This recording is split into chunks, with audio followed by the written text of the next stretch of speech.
Class 7 polity अध्याय 3 राज्य शासन कैसे काम करता है। पिछले वर्ष हमने यह चर्चा की थी कि शासन 3 स्तरों पर काम करता है: स्थानीय, राज्य और केंद्र। हमने कुछ विस्तार के साथ स्थानीय शासन के कार्यों के बारे में भी जाना था। इस अध्याय में हम जानेंगे कि राज्य स्तर पर शासन कैसे कार्य करता है। लोकतंत्र में राज्य का शासन किस तरह किया जाता है, विधानसभा सदस्यों और मंत्रियों की क्या भूमिका है, लोग शासन के सामने अपने विचार कैसे रखते हैं या किसी कार्य की मांग कैसे करते हैं। हम इन प्रश्नों पर विचार करने के लिए स्वास्थ्य का उदाहरण लेते हैं।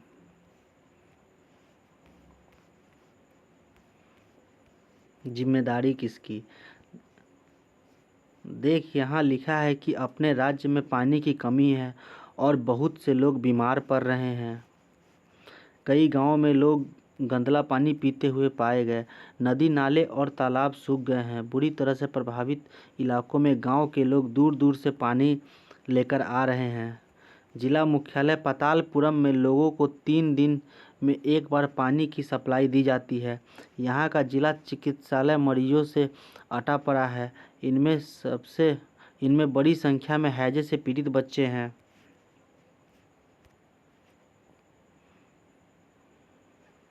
टीवी पर समाचार में बताया गया कि हैजे से 10 लोगों की मृत्यु हो गई। क्या ऐसा हो सकता है? क्या कोई सचमुच इससे मर सकता है? क्या पता बस मुझे न हो जाए यह बीमारी। उस दिन दोपहर में मेरी मम्मी ने कहा है कि बाजार में कुछ ठंडा नहीं पीना। आज सुबह उन्होंने अपना एक भाषण मुझे सुना दिया। तुम्हें अपनी सेहत की जिम्मेदारी संभालनी चाहिए। सिरिन ही अचानक रुक जाओ। रैली के कारण यह सड़क बंद है। रैली वालों ने विधायक के घर का घेराव कर लिया है। सचमुच? लेकिन क्यों? उन्होंने कुछ कर दिया क्या? हाँ, ये लोग तो उस काम पर गुस्सा दिखा रहे हैं जो उन्होंने नहीं किया है और यह मांग करते हैं कि अधिकारी तुरंत स्वास्थ्य की स्थिति पर नियंत्रण पाने के लिए कदम उठाए। हमारे विधायक को इसकी जिम्मेदारी लेनी पड़ेगी। कैसी ऊंची आवाज़ है इनकी। ये कोई नेता वेता होंगे। मैंने इन्हें टीवी पर भी देखा है। ये विरोधी दल के हैं। विधायक कौन होता है? उपरोक्त भाग में आपने पातालपुरम की कुछ घटनाओं के बारे में पढ़ा। आप शायद जिलाधीश, चिकित्सा अधिकारी जैसे अधिकारियों के नामों से परिचित भी होंगे, परंतु क्या आपने विधायक और विधानसभा के बारे में सुना है? क्या आप जानते हैं क्षेत्र में विधायक यानी एमएलए से परिचित हैं? क्या आपको पता है कि वे किस पार्टी के हैं? विधानसभा के सदस्यों को विधायक यानी एमएलए कहा जाता है। MLA member of legislative assembly का संक्षिप्त रूप है। पातालपुरम में क्या हो रहा है? यह समस्या इतनी गंभीर क्यों है? आपके विचार में उपयुक्त स्थिति में क्या कदम उठाए जा सकते हैं या क्या किया जा सकता है और आपके अनुसार किसे यह कार्य करना चाहिए? आप इस बारे में क्या सोचते हैं? अपने शिक्षा के साथ इन शब्दावली पर चर्चा करें। आम सभा, भारत के राज्यसभा निर्वाचन क्षेत्र, बहुमत, सत्तारूढ़ दल और विरोधी दल। क्या आप अपने राज्य के संदर्भ में इनके उदाहरण दे सकते हैं? बहुमत, सत्तारूढ़ और दल, विरोधी दल। एमएलए का चुनाव जनता द्वारा किया जाता है, फिर वे लेजिस्लेटिव असेंबली के मेंबर यानी विधानसभा के सदस्य बन जाते हैं और सरकार बनाते हैं। इस प्रकार से हम यह कह सकते हैं कि विधायक जनता का प्रतिनिधित्व करते हैं। नीचे दिए गए उदाहरण में यह बात और अधिक स्पष्ट हो जाएगी। भारत के हर राज्य में एक विधानसभा है। हर राज्य कई निर्वाचन क्षेत्रों में बटा हुआ है। उदाहरण के लिए यहाँ दिए गए मानचित्र को देखिए। इसमें दर्शाया गया है कि हिमाचल प्रदेश 68 निर्वाचन क्षेत्रों में बटा है। हर निर्वाचन क्षेत्र से जनता एक प्रतिनिधि चुनती है जो विधानसभा का सदस्य यानी विधायक बन जाता है। आपने ध्यान दिया होगा कि चुनाव में लोग अलग अलग पार्टियों के नाम से खड़े होते हैं, इसलिए ये विधायक अलग अलग राजनीतिक दलों के होते हैं। जो लोग विधायक होते हैं वे मंत्री या मुख्यमंत्री कैसे बन जाते हैं? जिस राजनीतिक दल के विधायक आधे से अधिक निर्वाचन क्षेत्रों में जीत जाते हैं, राज्य में उस दल को बहुमत में माना जाता है। बहुमत प्राप्त करने वाले राजनीतिक दल को सत्ता पक्ष और अन्य सबको विरोधी पक्ष वाला कहा जाता है। उदाहरण के लिए हिमाचल प्रदेश की विधानसभा में विधायकों के 68 निर्वाचन क्षेत्र है। ऊपर दिए गए नक्शे में हिमाचल प्रदेश जामुनी रंग से दिखाया गया है। हिमाचल प्रदेश यहाँ है। इस पुस्तक के पृष्ठ 98 पर दिए गए भारत के नक्शे में पेंसिल से इनकी आकृति बनाइए। आप जिस राज्य में रहते हैं उसकी हिमाचल प्रदेश की राज्य की। हिमाचल प्रदेश में 2017 में विधानसभा चुनाव के परिणाम यहाँ दिए हुए हैं। राजनीतिक दल चुने गए सदस्यों की संख्या: बीजेपी को 44 सीटें, इंडियन नेशनल कांग्रेस को 21 सीटें, कम्युनिस्ट पार्टी मार्क्सिस्ट को 1 सीटें, निर्दलीय 2 सीटें, कुल 68 है। अधिक जानकारी के लिए ये वेबसाइट दिया गया है। विभिन्न राजनीतिक दलों के उम्मीदवार 2017 का विधानसभा चुनाव जीता और वे विधायक बन गए। विधानसभा में कुल विधायकों की संख्या 68 है, इसलिए बहुमत प्राप्त करने के लिए किसी भी राजनीतिक दल को 34 से अधिक विधायकों की आवश्यकता होगी। भारतीय जनता पार्टी के 44 विधायक होने के कारण उन्हें बहुमत मिल गया और वे सत्ता दल के सदस्य बन गए। अन्य अब विधायक विरोधी दल के सदस्य बन गए। इस उदाहरण में इंडियन नेशनल कांग्रेस मुख्य विरोधी दल बनी है, क्योंकि भारतीय जनता पार्टी के बाद सर्वाधिक विधायक उसी के थे। विरोधी पक्ष में कुछ अन्य पार्टियां भी थी और कुछ निर्दलीय उम्मीदवार भी थे जो चुनाव जीतकर आए थे। चुनाव के बाद सत्ताधारी दल के विधायक अपने नेता का चुनाव करते हैं जो मुख्यमंत्री बनता है। इस उदाहरण में भारतीय जनता पार्टी के विधायकों ने श्री जयराम ठाकुर को अपना नेता चुना, वे मुख्यमंत्री बन गए। इसके बाद मुख्यमंत्री मंत्रियों का चयन करता है। चुनाव के बाद राज्य का राज्यपाल मुख्यमंत्री और अन्य मंत्रियों की नियुक्ति करता है। मुख्यमंत्री तथा अन्य मंत्रियों का यह दायित्व है कि वे शासन के विभिन्न भागों या मंत्रालयों को चलाएं। उनके अलग अलग कार्यालय होते हैं। विधानसभा ऐसा स्थान होता है जहां सभी विधायक, चाहे वे सत्ताधारी दल के हो या अथवा विरोधी दल के, विभिन्न विषयों पर चर्चा करने के लिए एकत्र होते हैं। इस तरह कुछ विधायकों की दोहरी जिम्मेदारी हो जाती है, एक विधायक के रूप में और दूसरी मंत्री के रूप में। इसके बारे में हम आगे पढ़ेंगे। अपने प्रदेश के बारे में वैसे आंकड़े पता कीजिए जैसा आपने हिमाचल प्रदेश की तालिका में देखा है, उन्हें एक तालिका के रूप में दर्शाइए। राज्य का प्रमुख राज्यपाल कहलाता है। उसकी नियुक्ति केंद्र सरकार द्वारा यह सुनिश्चित करने के लिए की जाती है कि राज्य सरकार संविधान के नियमों एवं अधिनियमों के अनुसार अपना कामकाज चलाए। अपने राज्य के राज्यपाल का नाम पता कीजिए। कई बार सत्ताधारी दल किसी एक पार्टी का न होकर कई पार्टियों से मिलकर बनता है, इसे गठबंधन सरकार कहते हैं। अपने शिक्षक से इस विषय पर चर्चा कीजिए।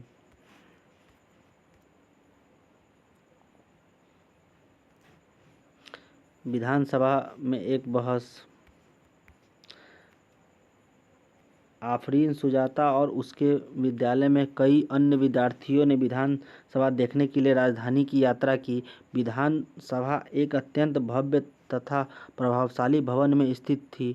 बच्चे बहुत उत्सुक थे। सुरक्षा जांच के बाद उन्हें ऊपर ले जाया गया। ऊपर एक दर्शक दीर्घा थी जहां वे नीचे के विशाल हॉल को देख सकते थे। हॉल में डेस्कों की अनेक कतारें लगी थी। यह विधानसभा उन दिनों की किसी तत्कालीन समस्या पर बहस करने वाली थी। विधानसभा की बहसों में विधायक जी अपनी राय व्यक्त कर सकते हैं, संबंधित विषय पर प्रश्न पूछ सकते या सुझाव दे सकते हैं कि सरकार को इस संबंध में क्या करना चाहिए। सदस्य इस विषय पर जो भी प्रतिक्रिया व्यक्त करना चाहे कर सकते हैं। इसके बाद मंत्री प्रश्नों के उत्तर देते हैं और सदन को आश्वस्त करते हैं कि जरूरी कदम उठाए जा रहे हैं। मुख्यमंत्री तथा अन्य मंत्रियों को निर्णय लेने होते हैं और सरकार चलानी होती है। हम प्रायः उन निर्णयों के बारे में सुनते हैं या समाचार चैनलों अथवा समाचार पत्रों में उन्हें देखते हैं व पढ़ते हैं। हालांकि जो भी निर्णय लिए जाते हैं उन्हें विधानसभा के सदस्यों द्वारा अनुमोदित किए जाना होता है। लोकतंत्र में विधानसभा सदस्य मंत्रियों व मुख्यमंत्री से प्रश्न पूछ सकते हैं, किसी महत्वपूर्ण विषय पर बहस कर सकते हैं, निर्णय ले सकते हैं कि धन कहाँ खर्च किया जाना चाहिए आदि। इस तरह मुख्य अधिकारी उन्हीं का होता है। विधायक अखंड गांव के मेरे निर्वाचन क्षेत्र में पिछले 3 हफ्तों में हैजे के कारण 15 लोगों की मृत्यु हो चुकी है। विधायक 1 बोल रहा है, मेरे विचार में सरकार के लिए यह बड़ी शर्मनाक स्थिति है। वह सरकार जो अपने को प्रौद्योगिकी में सर्वश्रेष्ठ घोषित कर रही है, हैजे जैसी साधारण बीमारी को रोकने में असफल रही है। मैं स्वास्थ्य मंत्री का ध्यान इस ओर आकर्षित करना चाहूँगा कि वे स्थिति को नियंत्रण में लाने के लिए तत्काल जरूरी कदम उठाए। जो विधायक 2 है, मेरा प्रश्न यह है कि सरकारी अस्पतालों की दशा इतनी खराब क्यों है? सरकार जिला अस्पतालों में डॉक्टरों व चिकित्सा कर्मचारियों की ठीक से नियुक्ति क्यों नहीं कर रही है? मैं यह भी जानना चाहूँगा कि सरकार इस स्थिति का सामना किस प्रकार करने जा रही है।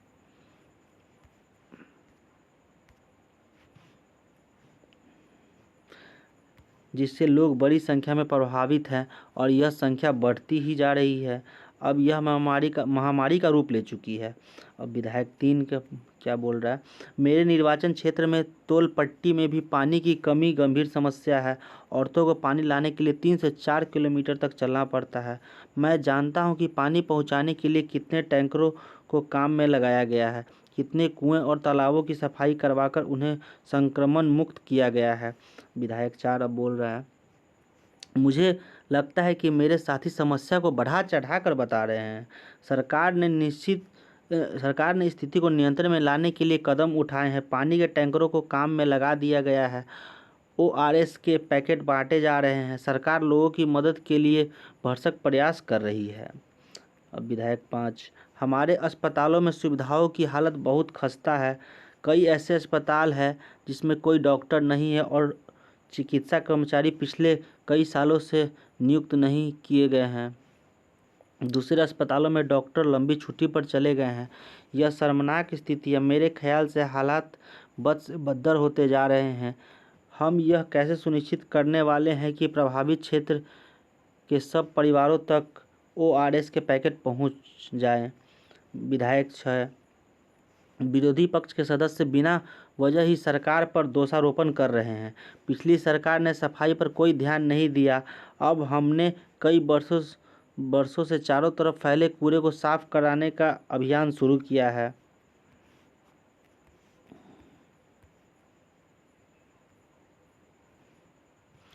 क्या दिए गए चित्र में आप सत्ता पक्ष और विरोधी पक्ष के विधायकों को पहचान सकते हैं? सत्ता पक्ष के विधायकों को एक रंग और विरोधी पक्ष के विधायकों को दूसरे रंग से रंगिए।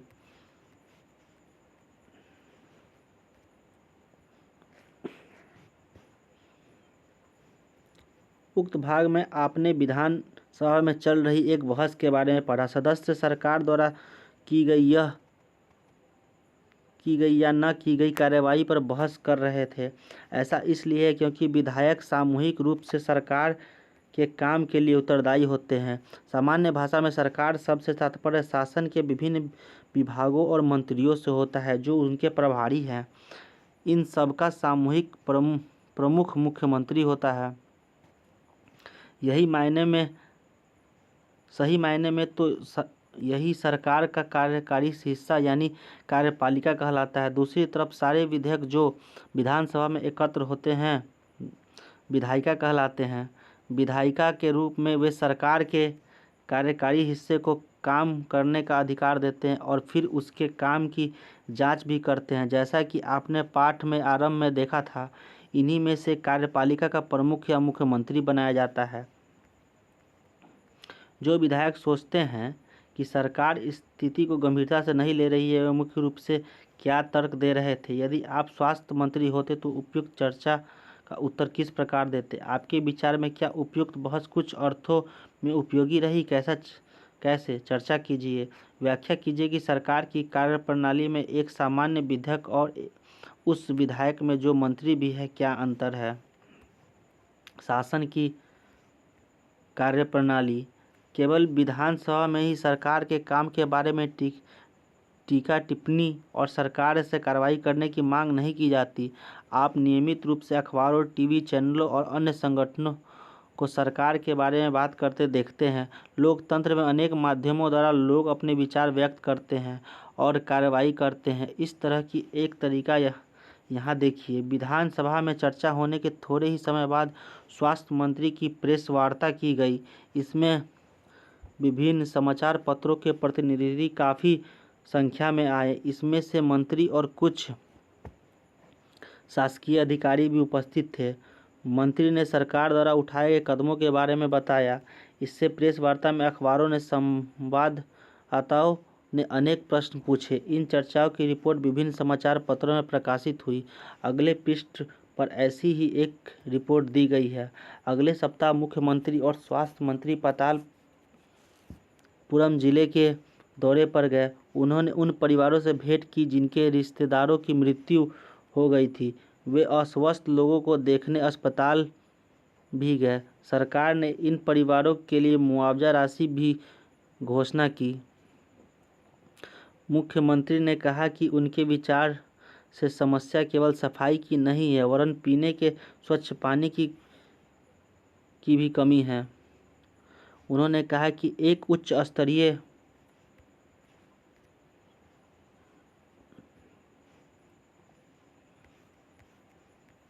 जांच समिति गठित की जाएगी जो सफाई सुविधाओं के लिए जिले की जरूरतों के बारे में विचार करेगी और लोक निर्माण मंत्री को दिशा निर्देश देगी ताकि वे क्षेत्र में पानी की उचित व्यवस्था पर ध्यान दे सके।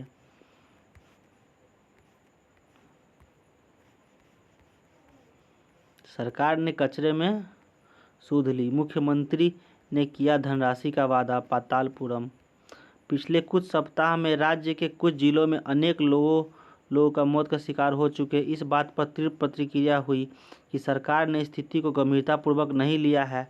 आज हुई प्रेस वार्ता में स्वास्थ्य मंत्री ने बताया कि उनकी सरकार ने सभी जिलाधीशों तथा मुख्य चिकित्सा अधिकारियों को आवश्यक कदम उठाने हेतु निर्देश दिए हैं। सबसे महत्वपूर्ण समस्या पीने के पानी की है। मंत्री महोदय ने कहा कि उनकी मंशा पानी के टैंकरों द्वारा हर गांव में पीने के पानी पहुंचाने की है। मुख्यमंत्री ने इस कार्य के लिए धन उपलब्ध कराने का वचन दिया है। उनकी योजना एक जन अभियान चलाकर लोगों को यह जानकारी देने की भी है कि किन उपायों द्वारा हैजे से बचा जा सकता है। जब एक पत्रकार ने उनसे पूछा कि महीनों से जमा कचरे की जल्दी हटाने के लिए क्या किया जा रहा है, तो उन्होंने कहा कि वे इस बार इसके बारे में देखेंगे। हैजे को नियंत्रण में लाने के लिए सरकार द्वारा किए गए 2 उपाय लिखिए। प्रेस वार्ता का क्या उद्देश्य है? प्रेस वार्ता आपको सरकार द्वारा किए जा रहे कार्यों के बारे में जानकारी प्राप्त करने में किस प्रकार सहायक होती है? जैसा आपने ऊपर देखा कि वे लोग जो सत्ता में हैं, जैसे मुख्यमंत्री, स्वास्थ्य मंत्री, उन्होंने समस्याओं पर कार्रवाई करनी होती है। वे यह कार्य विभिन्न विभागों द्वारा करवाते हैं, जैसे लोक निर्माण विभाग, कृषि विभाग, स्वास्थ्य विभाग, शिक्षा विभाग आदि। उन्हें विधानसभा में उठाए गए प्रश्नों का भी उत्तर देना होता है और प्रश्न करने वाले लोगों को आश्वस्त करना होता है कि उचित कदम उठाए जा रहे हैं। इसके साथ साथ समाचार पत्रों व अन्य माध्यमों में भी इन विषयों पर चर्चा होती है, जिसका उत्तर सरकार को देना होता है, जैसे प्रेस वार्ता आयोजित करना। सरकार सफाई और स्वास्थ्य सेवाओं के लिए नए कानून बनाने का निर्णय ले सकती है। उदाहरण के लिए वह कानून बनाकर हर नगर निगम के लिए यह अनिवार्य कर सकती है कि शहरी क्षेत्रों में पर्याप्त शौचालय की व्यवस्था हो। यह भी सुनिश्चित किया जा सकता है कि हर ग्राम में एक स्वास्थ्य कर्मी की नियुक्ति हो। किसी विषय पर कानून बनाने का यह कार्य प्रत्येक राज्य की विधानसभा द्वारा किया जाता है। इसके पश्चात विभिन्न शासकीय विभाग इन कानूनों का क्रियान्वयन करते हैं। पूरे देश के लिए कानून संसद में बनाए जाते हैं। संसद के बारे में आप अगले वर्ष पढ़ेंगे। लोकतंत्र में विधायकों एमएलए के रूप में जनता अपने प्रतिनिधि चुनती है और इस तरह शासन मुख्यतः जनता का ही होता है। फिर सत्ता पक्ष के सदस्य सरकार बनाते हैं और कुछ सदस्यों को मंत्री बनाया जाता है। ये मंत्री सरकार के विभिन्न विभागों में के प्रभारी होते हैं, जैसे ऊपर दिए गए उदाहरणों में स्वास्थ्य विभाग। इन विभागों द्वारा जो भी कार्य किया जाता है उसे विधायिका द्वारा अनुमोदित या स्वीकृत कराया जाता है। लोकतंत्र में लोग अपना मत व्यक्त करने और सरकार का विरोध करने के लिए सभाएं आयोजित करते हैं।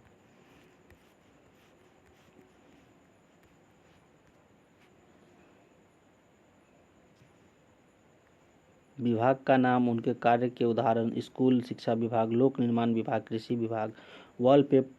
वॉलपेपर की परियोजना: अपने शिक्षक की सहायता से पता लगाइए कि उपरोक्त शासकीय विभाग में क्या काम करते हैं और उन्हें तालिका में दिए गए रिक्त स्थान भरिए।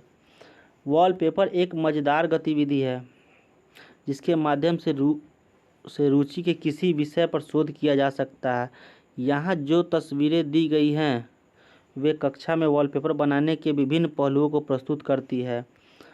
शिक्षक चुने गए विषय का पूरी कक्षा में परिचय देती है शिक्षिका, और संक्षिप्त चर्चा करके कक्षा को कुछ समूहों में बांट देती है। समूह उस मुद्दे पर चर्चा करता है और तय करता है कि वॉलपेपर में क्या क्या रखना चाहिए। इसके बाद बच्चे अपने आप या दो दो की जोड़ी में इकट्ठा की गई सामग्री को पढ़ते हैं और अपने अनुभव और विचारों को लिखते हैं। इसके लिए वह कविताओं, कहानी, साक्षात्कारों, विवरणों आदि की रचना कर सकते हैं।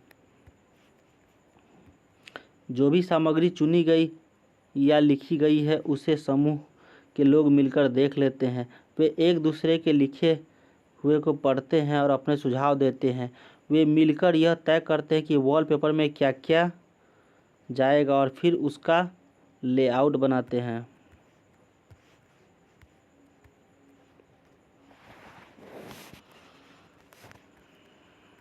इसके बाद प्रत्येक समूह अपना वॉलपेपर पूरी कक्षा के सामने प्रस्तुत करता है। यह महत्वपूर्ण है कि समूह के एक से अधिक सदस्य को प्रस्तुत करने को कहा जाए और सभी समूहों को अपना काम बताने के लिए बराबर का समय मिले। जब सभी समूह अपनी प्रस्तुतिकरण कर ले तो समीक्षा के लिए ऐसे प्रश्न पूछना अच्छा रहता है। अपने आप वे और क्या क्या कर सकते थे, क्या करने के लिए उनका काम और ज़्यादा व्यवस्थित हो जाता, लेखन और प्रस्तुतिकरण में सुधार के लिए क्या क्या किया जा सकता था। सन 2006 में डेंगू की महामारी के विषय में यह वॉलपेपर कक्षा 6B केंद्रीय विद्यालय क्रमांक 2 हिंडन, गाजियाबाद, उत्तर प्रदेश के विद्यार्थियों ने बनाया था। अपने राज्य की सरकार के कार्य से जुड़े किसी अन्य मुद्दे पर ऐसे ही वॉलपेपर निकालने की एक परियोजना करो, जैसा ज्वर की महामारी, कोई शिक्षा कार्यक्रम, कानून और व्यवस्था का कोई विषय, मध्य भोजन कार्यक्रम आदि। मध्याह्न भोजन।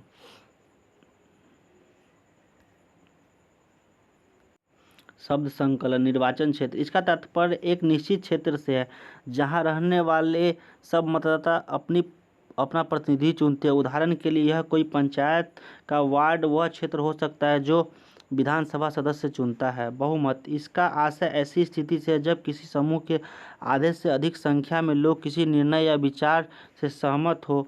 इसे बहुमत, साधारण बहुमत भी कहा जाता है।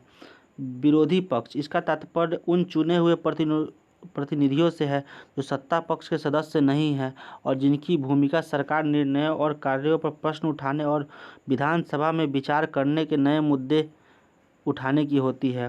प्रेस वार्ता: मीडिया से संबंधित पत्रकारों का ऐसा समूह जिसे किसी विषय पर अपना पक्ष बताने और उस पर प्रश्न पूछने के लिए आमंत्रित किया गया हो। उनसे उपेक्षा की जाती है कि वे मीडिया के माध्यम से इसके बारे में बड़े जनसमूह को बताएंगे।